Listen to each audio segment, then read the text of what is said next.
सरकार की जो शैक्षिक जो नीतियाँ हैं, उनका आज हम अध्ययन करेंगे। तो यहाँ पर जो शैक्षिक नीतियाँ हैं, एजुकेशन पॉलिसियाँ हैं, उनको हम 2 रूपों में पढ़ेंगे। एक है स्वतंत्रता से पहले की शैक्षिक नीतियाँ और एक स्वतंत्रता के बाद की एजुकेशन पॉलिसियाँ। तो जब देश गुलाम था और गुलाम भारत में हम जी रहे थे, तो उस समय भी सी शैक्षिक जो नीतियाँ थी, एजुकेशन पॉलिसियाँ थी, वो बनी थी और उनका उद्देश्य क्या था, उनके बारे में सबसे पहले हम जानते हैं। तो स्वतंत्रता से पहले अर्थात ब्रिटिश काल में भारत में शिक्षा व्यवस्था को दिशा देने के लिए कई महत्वपूर्ण समितियां और आयोगों का गठन किया गया। इन आयोग जो कमीशन थे, इनका जो मुख्य उद्देश्य ब्रिटिश हितों की पूर्ति करना था। लेकिन इन इससे हमें यह भी फायदा हुआ कि इससे हमारी आधुनिक भारतीय शिक्षा नीति आधुनिक भारतीय शिक्षा नीति है, उसकी नींव भी रखी गई।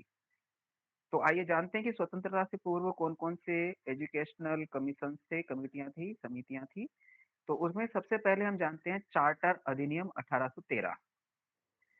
तो चार्टर अधिनियम 1813 भारत में शिक्षा के लिए ब्रिटिश सरकार का पहला आधिकारिक कदम था। इसके अंतर्गत क्या प्रावधान किया गया कि इसके अंतर्गत ईस्ट इंडिया कंपनी को भारतीय शिक्षा पर प्रतिवर्ष 1 लाख रुपए खर्च करने का निर्देश दिया गया, क्योंकि भारत में स्वतंत्रता से पूर्व ईस्ट इंडिया कंपनी का शासन था। तो अंग्रेज सरकार ने ईस्ट इंडिया कंपनी को भारतीय शिक्षा पर प्रतिवर्ष 1 लाख रुपए खर्च करने का निर्देश दिया गया था। ये चार्टर अधिनियम 1813 की बात हम कर रहे हैं। इसका कुछ महत्व था कि इसने भारत में आधुनिक शिक्षा के प्रसार का मार्ग प्रशस्त किया। ये चार्टर अधिनियम 1813 है, इसने जो वर्तमान शिक्षा है उसको फैलाने में एक बहुत ही महत्वपूर्ण कदम उठाया है। तो 2 ही टॉपिक इसमें हैं।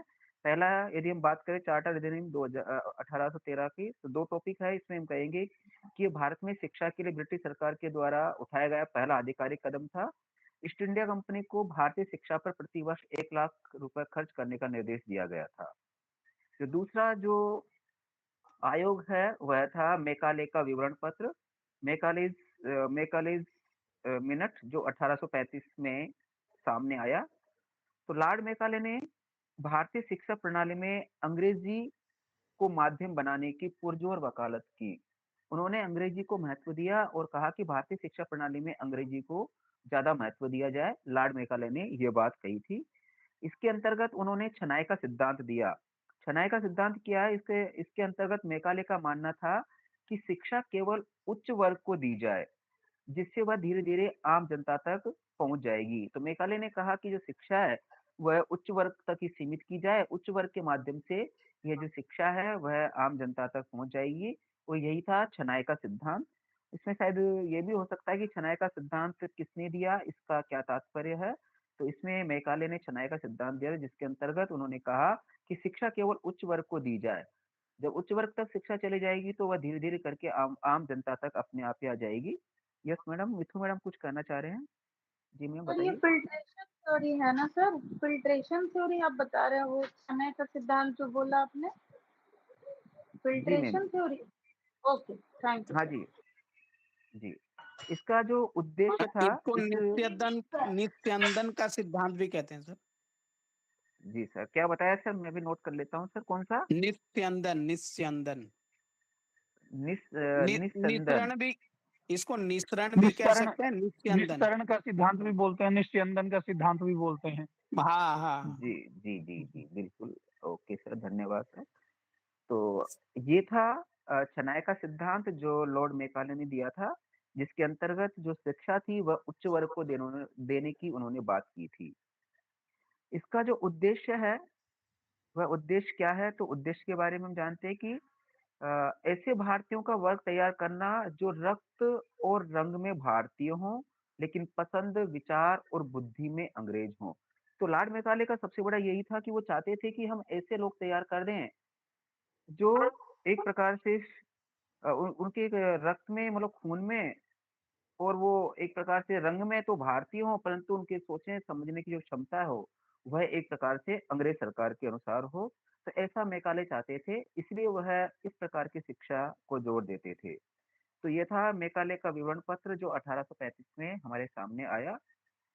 तीसरा जो कमीशन था, तीसरा जो आयोग था, वह था वुड का घोषणा पत्र जो 1854 में सामने आया और इसे भारतीय शिक्षा का मैग्ना कार्टा भी कहा जाता है। ये बहुत इम्पोर्टेंट भी है कि भारतीय शिक्षा का मैग्ना कार्टा किसे कहा जाता है, तो वह था वुड का घोषणा पत्र। कब सामने आया, कब ये आयोग सामने आया, तो 1854 में। इसे भारतीय शिक्षा का मैग्ना कार्टा कहा जाता है। सर चार्ल्स वुड ने शिक्षा की एक व्यापक योजना प्रस्तुत की। इस आयोग के अंतर्गत क्या-क्या सिफारिशें की गई? तो इसमें पहली जो महत्वपूर्ण बात है कि इस आयोग ने कहा कि प्राथमिक शिक्षा स्थानीय भाषाओं में और उच्च शिक्षा अंग्रेजी में हो। ये चार्ल्स वुड ने कहा था कि प्राइमरी एजुकेशन लोकल लैंग्वेज में हो और हायर एजुकेशन इंग्लिश में हो। पहली सिफारिश थी। दूसरी सिफारिश में इन्होंने कहा कि सहायता अनुदान प्रणाली की शुरुआत की जाए और तीसरी बात है कि 1857 में लंदन विश्वविद्यालय की तर्ज पर बॉम्बे, कलकत्ता और मद्रास में विश्वविद्यालयों की स्थापना की जाए। तो ये वुड के घोषणा पत्र में ये रिकमेंडेशन दी गई, सिफारिशें की गई। एक बार फिर से हम देखेंगे कि प्राथमिक शिक्षा स्थानीय भाषा में और उच्च शिक्षा हायर एजुकेशन इंग्लिश में हो।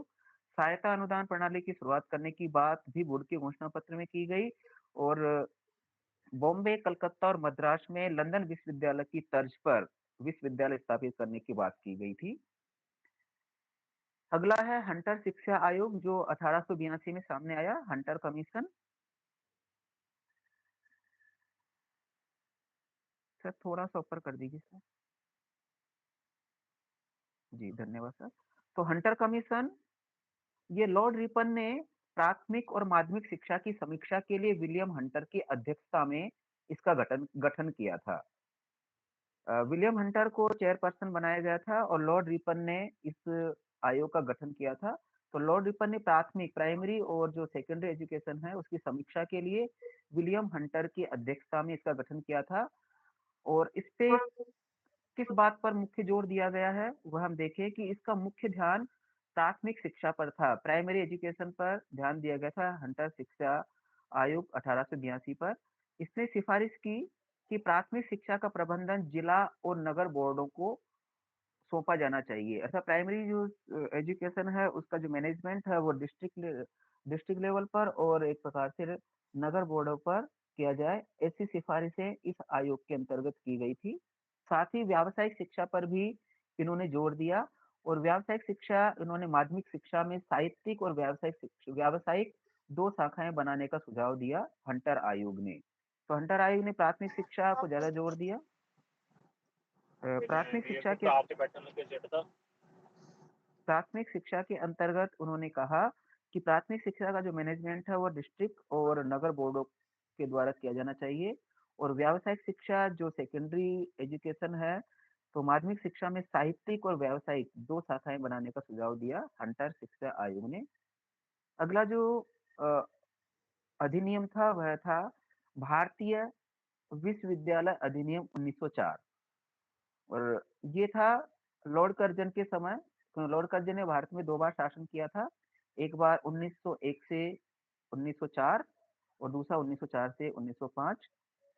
कुछ कारण ऐसे थे जिसकी वजह से बीच में कुछ गैप रहा और उसकी वजह से उन्हें भारत का गवर्नर पद से हटा दिया गया था, क्योंकि वह अपनी मनमानी करने लग गए थे, ब्रिटिश सरकार को अपनी ऐसी शर्तें मनवाने के लिए मजबूर कर रहे थे, तो उस वजह से उनको उस पद से थोड़ा-सा हटा ही दिया गया था। तो भारतीय विश्वविद्यालय अधिनियम 1904 की बात करें, तो लॉर्ड कर्जन के समय थॉमस रेले आयोग की सिफारिशों पर यह अधिनियम बना था।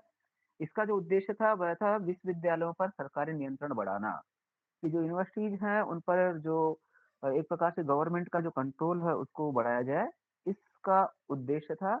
और महत्व क्या था? महत्व की बात करें तो शोध और अध्ययन के लिए फेलो की नियुक्ति और प्रयोगशालाओं के विस्तार पर ध्यान दिया गया, क्योंकि विश्वविद्यालय अधिनियम है तो एक प्रकार से विश्वविद्यालय अधिनियम है तो एक प्रकार से जो भी शोध है वो शोध कार्यों पर इस पे जोर दिया गया, प्रयोगशालाओं के विस्तार पर भी ध्यान देने की बात इस कमीशन के अंतर्गत, इस अधिनियम के अंतर्गत की गई थी।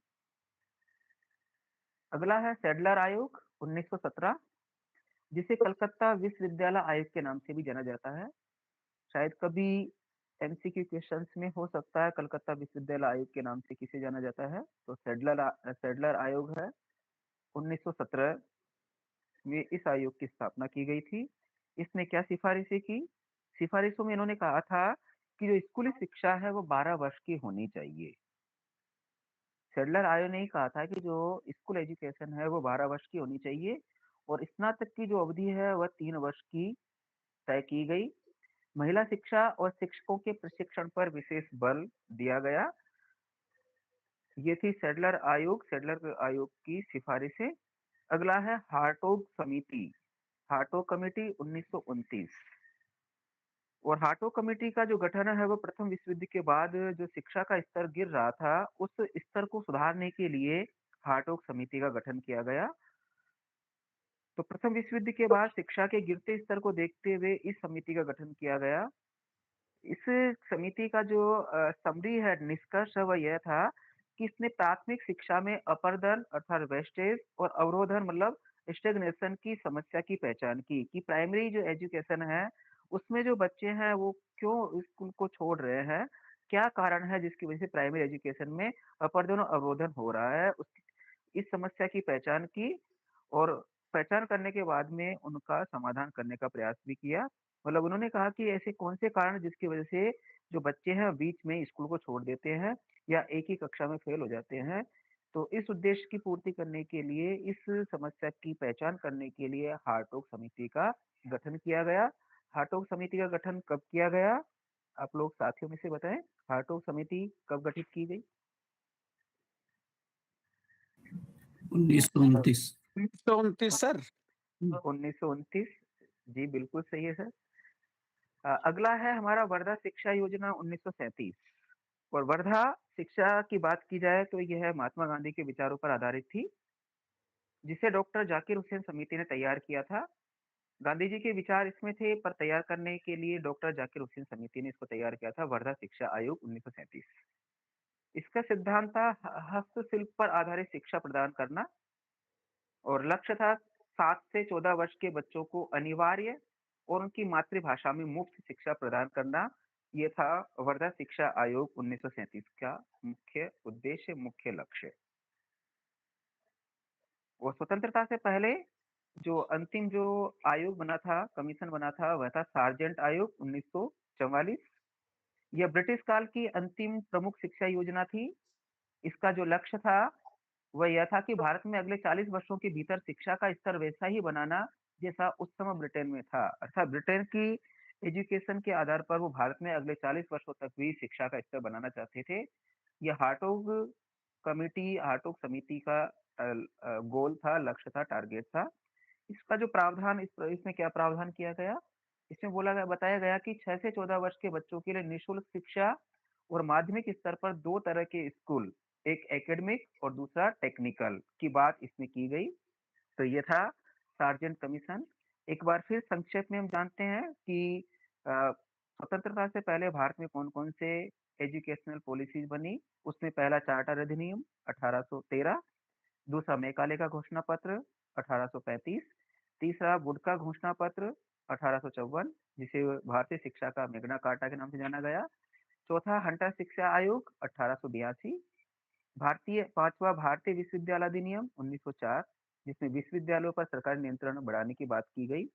छठा सैडलर आयोग 1917, जिसे कलकत्ता विश्वविद्यालय आयोग के नाम से भी जाना गया। सातवां हार्टोग समिति 1929, जो प्रथम विश्व युद्ध के बाद में शिक्षा के गिरते स्तर को सुधारने के लिए गठित की गई।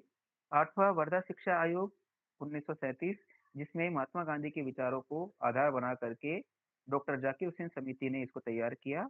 और अंतिम था सार्जेंट आयोग 1944, जिसका लक्ष्य था कि आगामी 40 वर्षों के अंतर्गत ब्रिटिश शिक्षा का भारत में विस्तार करना। तो ये था स्वतंत्रता से पहले के प्रमुख एजुकेशनल पॉलिसीज। अब हम बात करते हैं स्वतंत्रता प्राप्ति के बाद की शैक्षिक नीतियां, कमीशन स्वतंत्रता के बाद के। स्वतंत्रता प्राप्ति के बाद भारत में शिक्षा का मुख्य उद्देश्य औपनिवेशिक मानसिकता को समाप्त करना, क्योंकि भारत कई वर्षों तक गुलाम रहा और गुलाम रहने के कारण हमारी मानसिकता भी एक प्रकार से गुलामी मानसिकता हो गई थी। तो उस गुलामी मानसिकता को समाप्त करना और एक आधुनिक लोकतांत्रिक राष्ट्र का निर्माण करना इन शैक्षिक नीतियों का मुख्य उद्देश्य था। उन औपनिवेशिक मानसिकता को समाप्त कर आधुनिक लोकतांत्रिक राष्ट्र का निर्माण करना, ये स्वतंत्रता प्राप्ति के बाद के जो एजुकेशन कमीशन बने थे, उनका मुख्य उद्देश्य था। इसके लिए समय-समय पर कई महत्वपूर्ण नीतियाँ और आयोग बनाए गए। तो सबसे पहले हम जानते हैं राधाकृष्णन आयोग। इनको प्रारंभिक आयोग के नाम से भी जानते हैं, जो 1948 से 1964 तक जो बने थे, उसमें राधाकृष्णन आयोग है, मुदालियर आयोग जो माध्यमिक शिक्षा आयोग है, कोठारी शिक्षा आयोग है।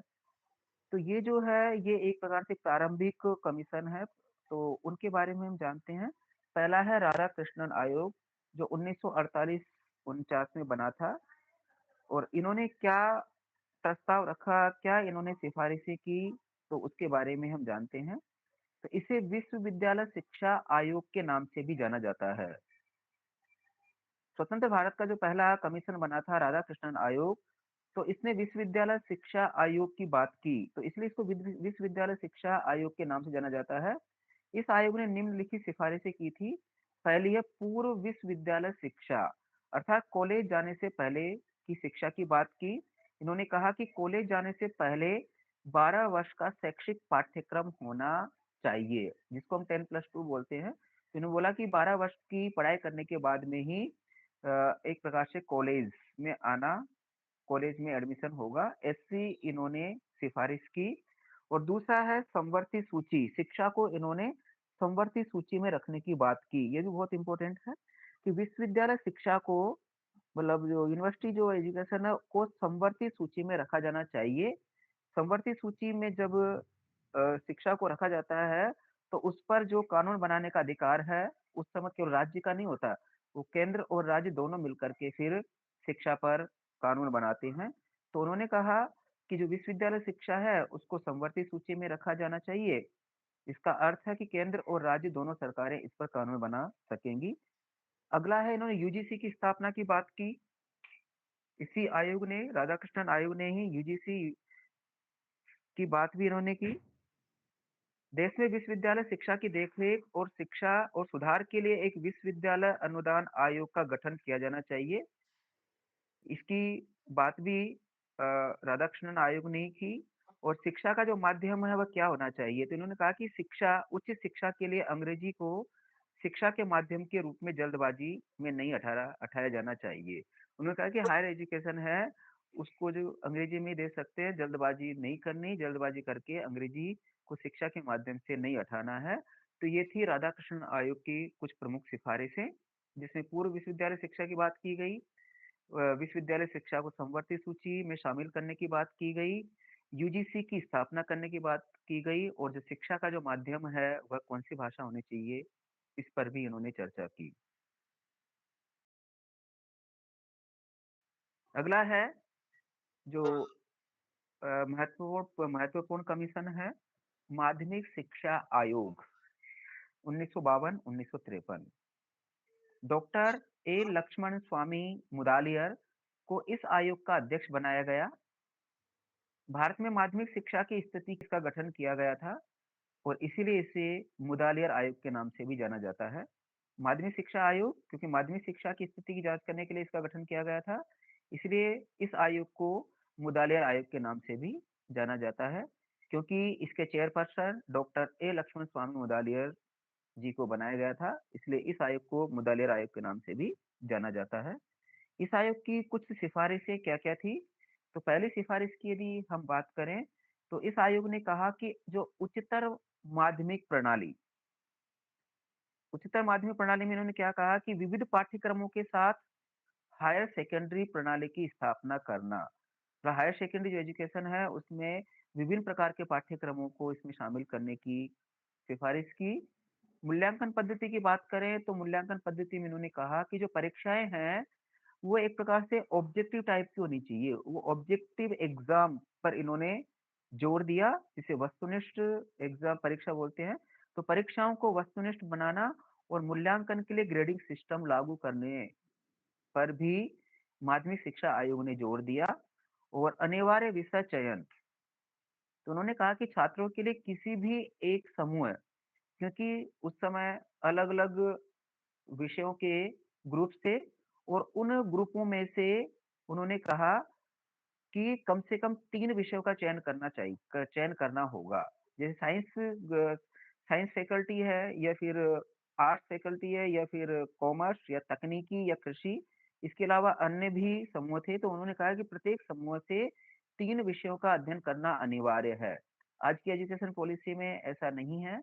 आज की एजुकेशन पॉलिसी में साइंस क वाला बच्चा कॉमर्स का भी कोई सब्जेक्ट पढ़ सकता है। उसमें ये नहीं कि साइंस के 3 सब्जेक्ट कंपल्सरी है, फिजिक्स, केमिस्ट्री, मैथ्स, या वो कंपल्सरी नहीं है आज की एजुकेशन पॉलिसी में। परंतु इस आयोग ने कहा कि ये जो अ, समूह है, डिफरेंट मतलब अलग-अलग जो स्ट्रीम्स है, उसमें 3 विषय पढ़ने पर इन्होंने जोर दिया है। एक बार फिर से इनके महत्वपूर्ण सिफारिशों पर चर्चा करें। माध्यमिक शिक्षा आयोग की पहली सिफारिश थी कि जो हायर सेकेंडरी लेवल तक विविध पाठ्यक्रम को शामिल करने की बात की गई। मूल्यांकन पद्धति में इन्होंने एक प्रकार से ऑब्जेक्टिव एग्जाम और ग्रेडिंग सिस्टम को लागू करने की बात की गई और विभिन्न विषयों के समूह में से 3 जो विषय है उनको अध्ययन करना इन्होंने अनिवार्य माना। तो ये था माध्यमिक शिक्षा आयोग 1952-53 की सिफारिशें। सर, वन वे ट्रैफिक तो नहीं हो रहा सर? नहीं नहीं सर, सर, बढ़िया हम चल लोग रहा है। सर हम लोग बिल्कुल ध्यान से सुन रहे हैं सर। हम जी, जी, आप इतिहास के आप साथ-साथ में चल रहे हैं सर। सर हाँ आप जी सर। बीच-बीच में क्वेश्चन भी पूछ सकते हैं। हाँ जी, जी, ज़रूर, ज़रूर। तभी हाँ, थोड़ा बीच मज़ा में आएगा, नहीं तो। पूछिए। जी सर, ठीक है सर। अगला आयोग पढ़ लेते हैं। अगला आयोग हमारा है कोठारी शिक्षा आयोग, जो 1964 से 1966 में ये बना और इस आयोग का जो गठन है, यह डॉक्टर दौलत सिंह कोठारी की अध्यक्षता में किया गया था। इस आयोग की जो सिफारिशें हैं, उसमें पहली बात है कि 14 वर्ष तक की जो आयु के बच्चों के लिए निःशुल्क, सार्वभौमिक और अनिवार्य शिक्षा पर इन्होंने जोर दिया। 14 वर्ष तक की आयु के बच्चों के लिए फ्री, यूनिवर्सल और अनिवार्य कंपल्सरी एजुकेशन देने की सिफारिश की कोठारी शिक्षा आयोग 1964 से 1966 ने। दूसरा जो सिफारिशें थी, उसमें बताया गया कि त्रिभाषा सूत्र, यानी मातृभाषा हिंदी और अंग्रेजी का ज्ञान, साथ ही क्षेत्रीय भाषाओं का विकास करने पर भी इसमें जोर दिया गया। तीसरी जो सिफारिश की, सर थोड़ा-सा ऊपर कर देंगे सर? इन्होंने कहा कि जो शिक्षा पर राष्ट्रीय आय अर्थात का 6% इन्वेस्ट किया जाए। शिक्षा पर जो एक प्रकार जीडीपी है, उसका 6% इन्वेस्टमेंट शिक्षा पर किया जाए। यह बात भी कोठारी शिक्षा आयोग ने ही की। अगली इन्होंने कहा कि कृषि और उद्योग के लिए शिक्षा का विकास करना होगा। त्रिभाषा सूत्र 1968 के अंतर्गत भाषाओं के अध्ययन के लिए निम्नलिखित व्यवस्थाएं की गई। ये त्रिभाषा सूत्र है, वो भारत के राज्यों में किस प्रकार लागू होना चाहिए, तो उसकी कुछ व्यवस्था है, उसके बारे में थोड़ा समझते हैं। उन्होंने कहा कि जो हिंदी भाषी राज्य हैं, उनमें त्रिभाषा सूत्र किस रूप में काम करेगा। तो उन्होंने कहा कि सबसे पहले हिंदी को वरीयता देना है, उसके बाद में दूसरी भाषा के तौर पर अंग्रेजी और तीसरी भाषा के तौर पर एक आधुनिक भारतीय भाषा, और आधुनिक भारतीय भाषाओं में दक्षिण भारतीय भाषाओं को शामिल करने पर जोर दिया गया। मतलब हिंदी भाषी राज्यों में सबसे पहले हिंदी, दूसरे पे अंग्रेजी और तीसरे पर दक्षिण भारतीय राज्यों की एक भाषा को इसमें शामिल किया गया और गैर हिंदी भाषी राज्यों में सबसे पहले हिंदी, अंग्रेजी और उसके बाद में संबंधित जो राज्य है उसकी एक प्रकार से क्षेत्रीय भाषा का अध्ययन करने पर जोर दिया गया था। तो ये था अभी तक का हमारा स्वतंत्रता के बाद का तीसरा आयोग। तो एक बार थोड़ा-सा जल्दी थोड़ा-सा रिवाइज़ कर लें, कौन-कौन से आयोग अभी हमने पढ़े स्वतंत्रता के बाद के, आप लोग ज़रा बताएँ? पहले राधा कृष्णन आयोग, जी सर, राधाकृष्ण आयोग की सिफारिशें सर क्या-क्या थी राधाकृष्ण आयोग की सिफारिशें?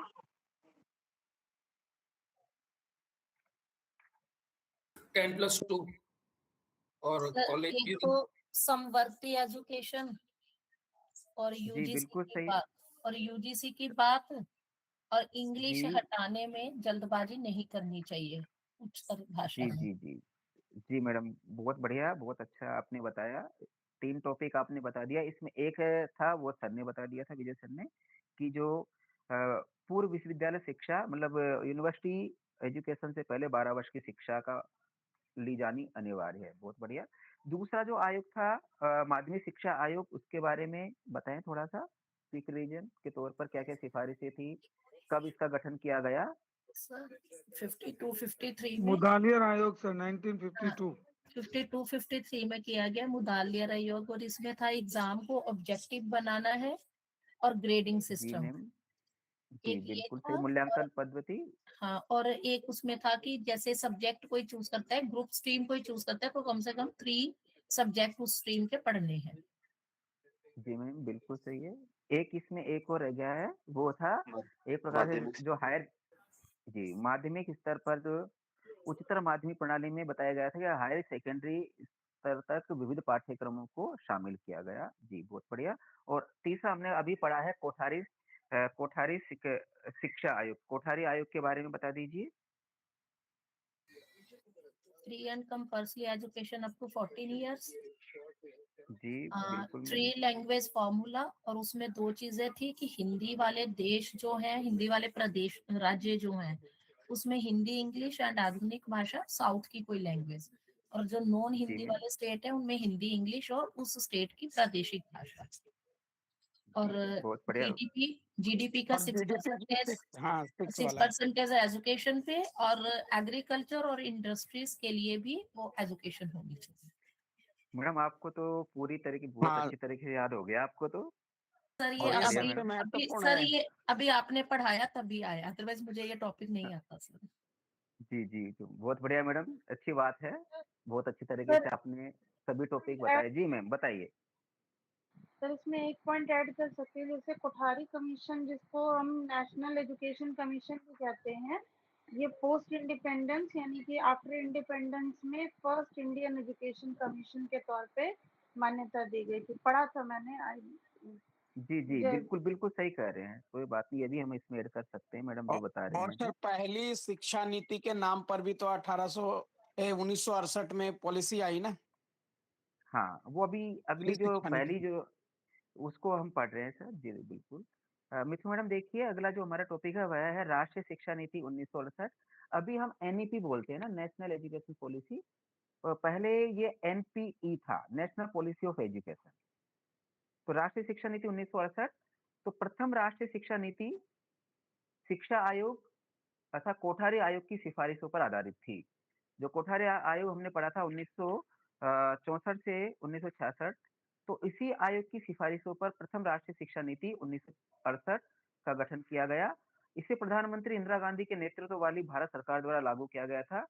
इस शिक्षा नीति के अंतर्गत जो मुख्य बिंदु थे वो कौन-कौन से थे? उसमें पहला था निःशुल्क और अनिवार्य शिक्षा पर इन्होंने जोर दिया और इसके अंतर्गत बताया गया कि 14 वर्ष की जो आयु के जो सभी बच्चे हैं उनको निःशुल्क और अनिवार्य शिक्षा प्रदान करने का गंभीर प्रयास करने की इन्होंने बात की गई। अर्थात 14 वर्ष के बच्चों को निःशुल्क और अनिवार्य शिक्षा की बात इन्होंने कही। दूसरा था कि शैक्षिक अवसरों की समानता।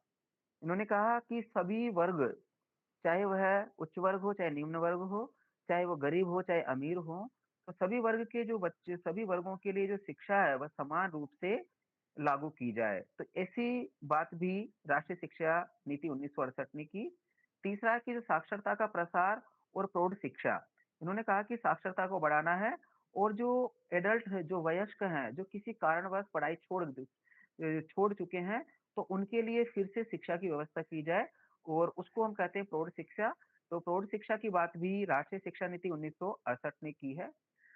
खेलकूद पर भी इसमें जोर दिया गया। इन्होंने कहा कि बड़े स्तर पर खेलकूद की सुविधाओं का विकास करना होगा और 5वीं जो सिफारिश थी वो थी, इन्होंने कहा कि अंशकालिक शिक्षा और पत्राचार पाठ्यक्रम को लागू करने पर भी इन्होंने जोर दिया।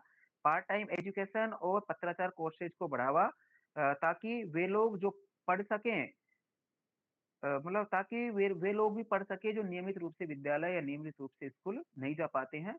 तो इस उद्देश्य की पूर्ति के लिए भी उन्होंने अंशकालिक शिक्षा और पत्राचार पाठ्यक्रम को लागू करने की सिफारिशें इस शिक्षा नीति के अंतर्गत की गई थी। अगला है जो 42 जो भारतीय संविधान का जो 42वां संविधान संशोधन है जो 1976 है, ये भी बहुत महत्वपूर्ण है क्योंकि इस संशोधन के अनुसार ही शिक्षा को समवर्ती सूची में डाला गया था। इससे पहले जब संविधान लागू किया गया था तो उस समय जो शिक्षा थी वह राज्य सूची में थी। उसके बाद में जब ये 42वां संविधान संशोधन जो 1976 में हुआ तो शिक्षा को समवर्ती सूची में स्थान दिया गया और इस समवर्ती सूची में स्थान देने के कारण ही जो शिक्षा है उस पर केंद्र सरकार इसके कारण अब केंद्र सरकार को भी शिक्षा के क्षेत्र में कानून बनाने और नीति निर्धारण करने का अधिकार मिल गया ताकि पूरे देश में शिक्षा का स्वरूप एक समान बनाया जा सके। तो ये था 42वां संविधान संशोधन जिसके अंतर्गत शिक्षा को समवर्ती सूची में स्थान दिया गया और उस पर केंद्र सरकार के साथ साथ राज्य सरकार के साथ साथ केंद्र सरकार को भी कानून बनाने की छूट दी गई। अगली है द्वितीय राष्ट्रीय शिक्षा नीति 1986।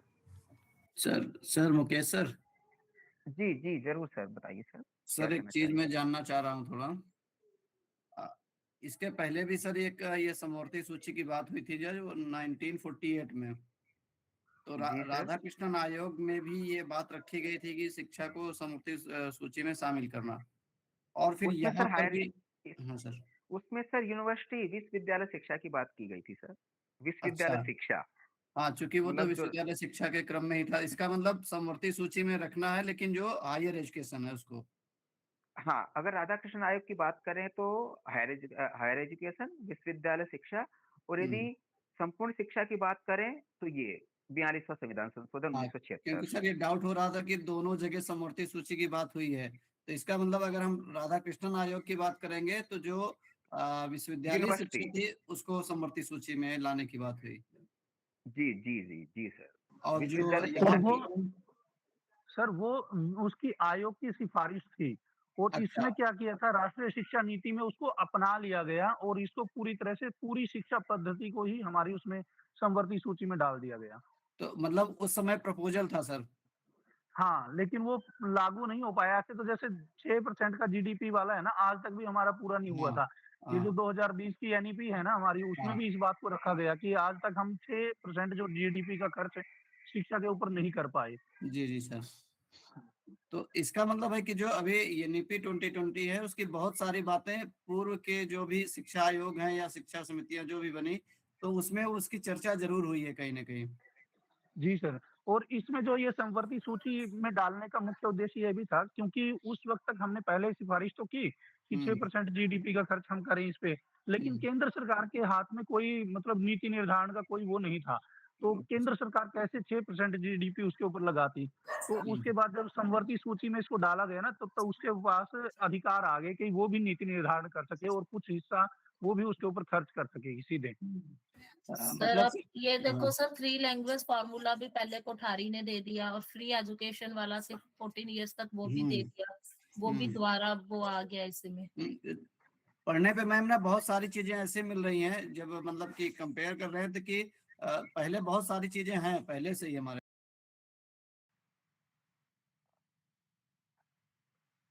इतना ही जानना था मुझे। जी सर, धन्यवाद सर सतीश सर ऐड करने के लिए। अब हम द्वितीय राष्ट्रीय शिक्षा नीति मतलब second education policy, national education policy 1986 के बारे में पढ़ेंगे। तो ये जो शिक्षा नीति थी, यह जो शिक्षा नीति है वह भी कोठारी आयोग की सिफारिशों पर तैयार की गई थी। चाहे पहली शिक्षा नीति की बात करें चाहे द्वितीय शिक्षा नीति की बात करें, ये जो कोठारी कमीशन ने जो सिफारिशें की थी उन्हीं को आधार बना करके इनका गठन किया गया था।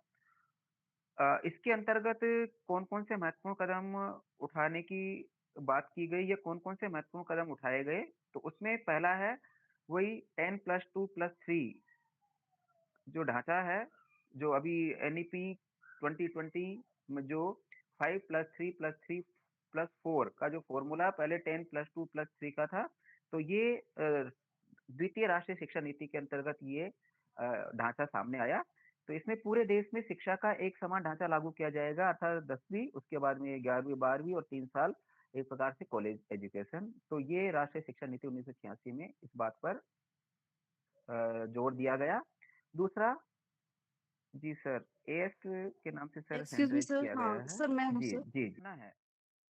तो वह भी इसी कमीशन ने दी राष्ट्र ये था 10+2 से साल इंट्रोड्यूस हुआ था। यस बैच था 88 89 पहला सर ना, ऐसा कहना चाह रहे हैं सर? हाँ सर जी। तो पहली जो इसमें यही था कि 10+2+3 ढांचा, मतलब पूरे भारतवर्ष में, पूरे देश में शिक्षा का यह ढांचा लागू किया जाए। दूसरा, नवोदय विद्यालय की जो स्थापना है, तो वह भी इसी कमीशन ने दी। राष्ट्रीय शिक्षा नीति 1986 ने ही नवोदय विद्यालय, जिसके अंतर्गत मेधावी बच्चों के लिए उत्कृष्ट आवासीय विद्यालय की स्थापना इसी के अंतर्गत की गई। सभी के लिए शिक्षा आंदोलन, अर्थात शिक्षा का सार्वभौमिकरण पर जोर भी इसमें दिया गया कि शिक्षा है वह यूनिवर्सल रूप में होनी चाहिए, सभी के लिए शिक्षा होनी चाहिए। तो ऐसी बात भी इस आयोग के अंतर्गत कही गई। ऑपरेशन ब्लैक बोर्ड के अंतर्गत प्राथमिक विद्यालयों में न्यूनतम आवश्यकताएं, जैसे चौक, डस्टर, ब्लैक बोर्ड और कमरे प्रदान करना। तो ऑपरेशन ब्लैक बोर्ड की बात भी राष्ट्रीय शिक्षा नीति 1986 में ही इस पर चर्चा की गई। और दूरस्थ शिक्षा और मुक्त विश्वविद्यालय, घर बैठे उच्च शिक्षा प्राप्त करने के लिए इग्नू जैसे संस्थानों को बढ़ावा देने की बात भी इस राष्ट्रीय शिक्षा नीति 1986 के अंतर्गत की गई है। तो ये दूसरी एनईपी थी, एनपीई थी। पहली राष्ट्रीय शिक्षा नीति 1968 और दूसरी राष्ट्रीय शिक्षा नीति 1986। तो पहली राष्ट्रीय शिक्षा नीति के जो मुख्य बिंदु हैं, एक बार रिवाइज करिए, जल्दी जल्दी बता दीजिए कौन कौन से पॉइंट है राष्ट्रीय शिक्षा नीति, पहली राष्ट्रीय शिक्षा नीति के।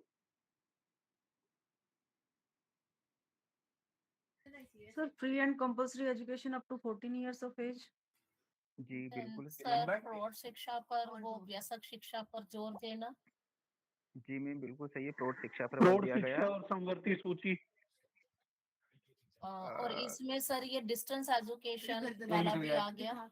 सॉरी, ये जी मैं कॉरेस्पॉन्डेंस एजुकेशन सर, डिस्टेंस तो 2 में आया था ना 1986 वाली पॉलिसी में, इसमें कॉरेस्पॉन्डेंस आया था। अच्छा, इग्नू की स्थापना कौन सी नीति के तहत हुई थी? 1968 के तहत या 1986 के तहत? 1968 के तहत हुई होगी ना इग्नू?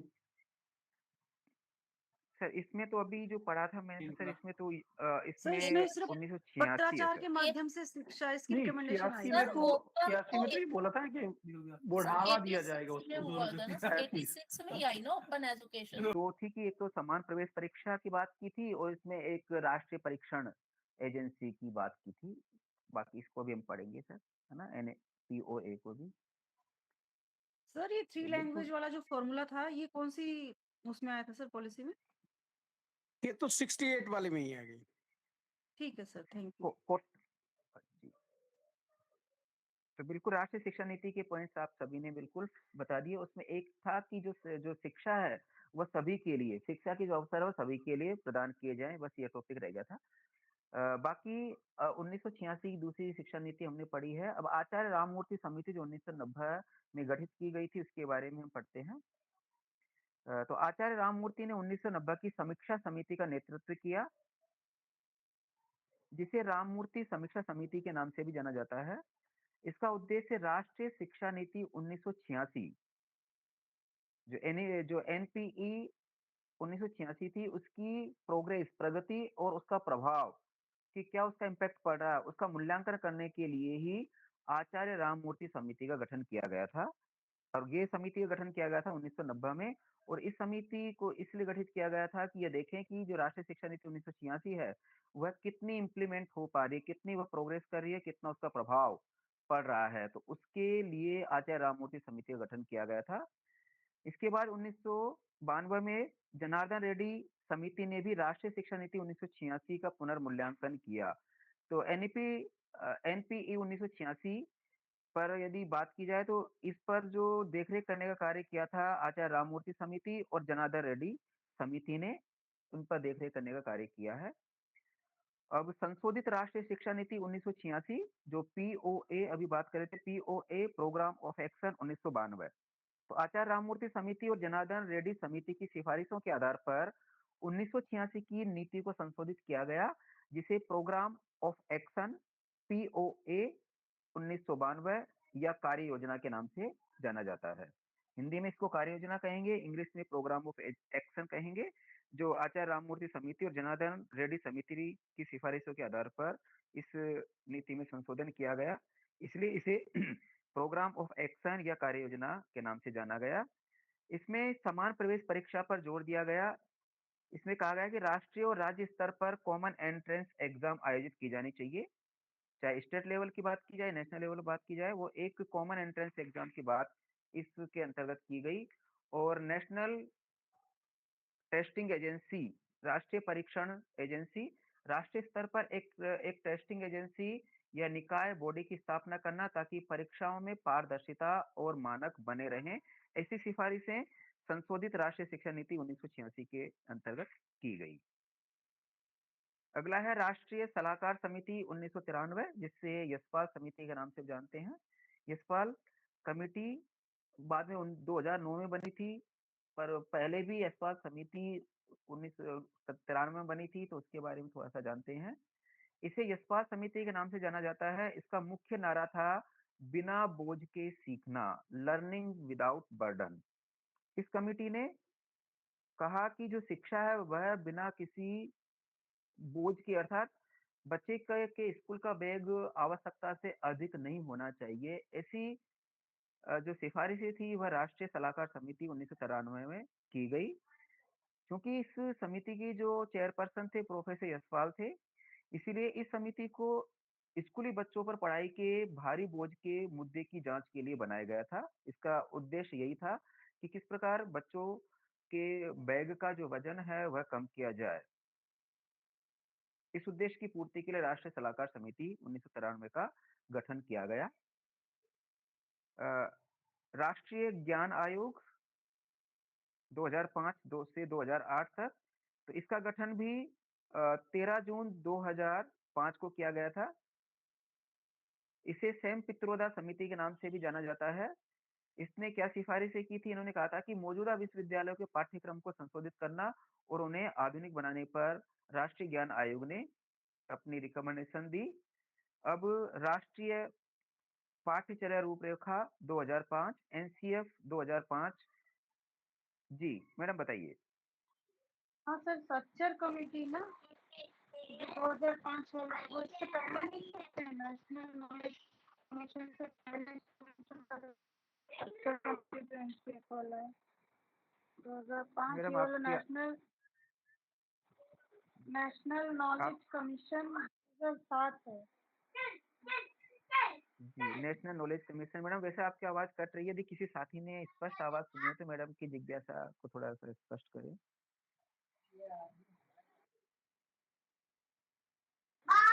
ठीक है सर, आप आगे बढ़िए सर। वो स्ट्रक्चर कमेटी मुझे एक जो मैंने नोट्स बनाए थे उसमें मैं क्लैरिफाई करने लगी थी। ठीक है सर, आप पढ़ाएंगे। जी इसका नेशनल नॉलेज कमीशन ही है मैडम 2005-2008। अगला है NCF 2005, NCF 2005। NCF का गठन, ये NCF किसके द्वारा लागू किया गया? इसमें है कि 2005 NCF 2005 को NCERT राष्ट्रीय शैक्षिक अनुसंधान और प्रशिक्षण परिषद के द्वारा प्रकाशित किया गया था। ये छोटा MCQ क्वेश्चन शॉर्ट टाइप के आंसर्स में पूछा जाता है। NCF किसने लागू किया? तो NCERT ने। यह चौथी राष्ट्रीय पाठ्यचर्या रूपरेखा थी। इसको एक प्रकार से फोर्थ नेशनल करिकुलम फ्रेमवर्क के नाम से जाना गया 2005 को। क्यों चौथा क्यों बताया गया? क्योंकि इससे पहले पहले भी NCF बन चुके थे, 1975, 1988 और 2000। इसलिए 2005 का जो NCF है उसको फोर्थ NCF का नाम दिया गया था। तो NCF बताया गया 2005 से पहले 1975, 1988 और 2000 में NCF आ चुके थे। और 2005 के बाद में भी 2 NCF हमारे सामने आए हैं, 2009 और 2014। इसका मुख्य उद्देश्य स्कूलों के लिए पाठ्यक्रम, पाठ्य पुस्तकों और शिक्षण प्रथाओं, टीचिंग प्रैक्टिसेस के लिए एक मार्गदर्शिका के रूप में कार्य करना था। NCF का उद्देश्य यही था कि जो स्कूलों के लिए जो सिलेबस है, पाठ्य पुस्तकें हैं और जो टीचिंग प्रैक्टिसेस हैं उनके लिए एक गाइडलाइन के रूप में जारी करना, ये NCF का प्रमुख उद्देश्य था। यशपाल कमेटी 2009 इस समिति का गठन उच्च शिक्षा में नवीनीकरण और कायाकल्प पर सलाह देने के लिए किया गया था कि जो हायर एजुकेशन है उसका किस प्रकार नवीनीकरण किया जाए और उसमें किस प्रकार उसके में परिवर्तन किया जाए उस पर सलाह देने के लिए इसका गठन किया गया। यह समिति यशपाल शर्मा की अध्यक्षता में बनाई गई थी। तो ये थी हमारे स्वतंत्रता के बाद की प्रमुख एजुकेशन पॉलिसियां।